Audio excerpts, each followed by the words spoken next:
പ്രിയ കൂട്ടുകാരെ നമസ്കാരം. കഴിഞ്ഞ ദിവസങ്ങളിലെല്ലാം സോഷ്യൽ മീഡിയയിൽ സജീവമായ വാർത്തയായിരുന്നു കോവിഡിൻ്റെ വാക്സിൻ എടുത്തതിന് സൈഡ് എഫക്റ്റ് ഉണ്ടാകുമെന്നുള്ള കമ്പനിയുടെ പ്രഖ്യാപനം. അത് ശരിക്കും എല്ലാവരെയും വളരെ വീണ്ടും ആശങ്കാകുലരാക്കിയിരിക്കുകയാണ്.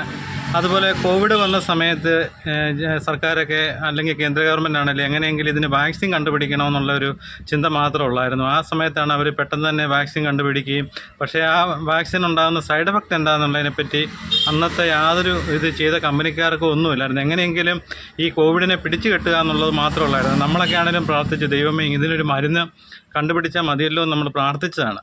അന്നേരം അതിനാണ് കമ്പനിക്കാരൻ പോലും ആ സമയത്ത് ഇതിനെപ്പറ്റി ചിന്തിച്ചില്ല. പക്ഷേ ഇപ്പോഴാണ് കമ്പനിക്കാരൻ്റെ വെളിപ്പെടുത്തലുകൾ വരുന്നത് ഇതിന് സൈഡ് എഫക്റ്റ് ഉണ്ടെന്നുള്ളത്. തീർച്ചയായിട്ടും സൈഡ് എഫക്റ്റ് ഉണ്ട്, ഇല്ലെന്നുള്ളതല്ല. ഈ കണ്ട ഒത്തിരി ആൾക്കാർ ഹാർട്ട് അറ്റാക്ക് മൂലം മരിക്കുന്നതിൻ്റെ എല്ലാം പൂർണ്ണമായിട്ടും എൻ്റെ കണക്കുകൂട്ടൽ മുഴുവൻ, ഞാനൊരു ഡോക്ടറുമല്ല, ഞാനൊരു സാധാരണക്കാരനാണ്. എന്നെ സംബന്ധിച്ച് എനിക്ക് കോവിഡ് വന്ന് വളരെ ക്രിട്ടിക്കൽ സ്റ്റേജിൽ വന്നതാണ്.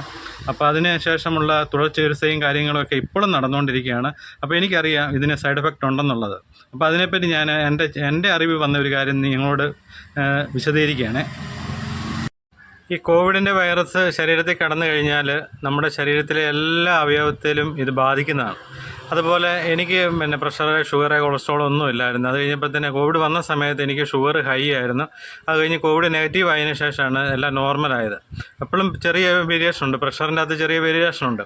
അതുപോലെ കോവിഡ് വന്നവർക്ക് എല്ലാവർക്കും ഉള്ള ബ്ലഡിന് കട്ടി കൂടുതൽ, ഈ വൈറസ് ബാധിച്ച എല്ലാവർക്കും ഉള്ളതാണ്. നമ്മുടെ സാധാരണ ബ്ലഡിൻ്റെ ആ ഫ്ലോ അല്ല. നമുക്കിപ്പോൾ ഒരു മുറിവൊക്കെ ഉണ്ടായി കഴിയുമ്പോൾ ബ്ലഡ് പോകുമ്പോഴത്തേനും നമുക്കറിയാം കട്ടി കൂടുതലാണ്.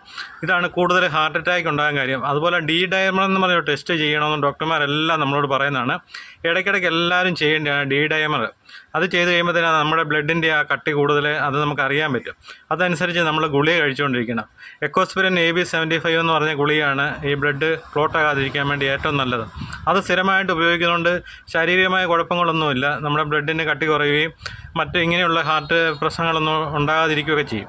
അപ്പോൾ അത് സ്ഥിരമായിട്ട് ഇത് ഇങ്ങനെയുള്ളവർ കഴിക്കുന്നത് ഏറ്റവും നല്ല കാര്യമാണ്. നമ്മളെല്ലാവരും വാക്സിൻ എടുക്കുകയും ചെയ്തു.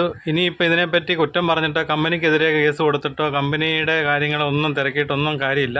നമ്മൾ സ്വയം നമ്മുടെ കാര്യം നോക്കുക എന്നുള്ളത് മാത്രമേ ഉള്ളൂ. അല്ലാതെ ഇനി ഇതിൻ്റെ അകത്ത് കമ്പനിക്കാരന് ആർക്ക് യാതൊരു ഉത്തരവാദിത്വം ഒന്നും പറയാനില്ല. അപ്പം നമ്മൾ വരുന്നതെല്ലാം വരുന്നിടത്ത് വെച്ച് കാണുക.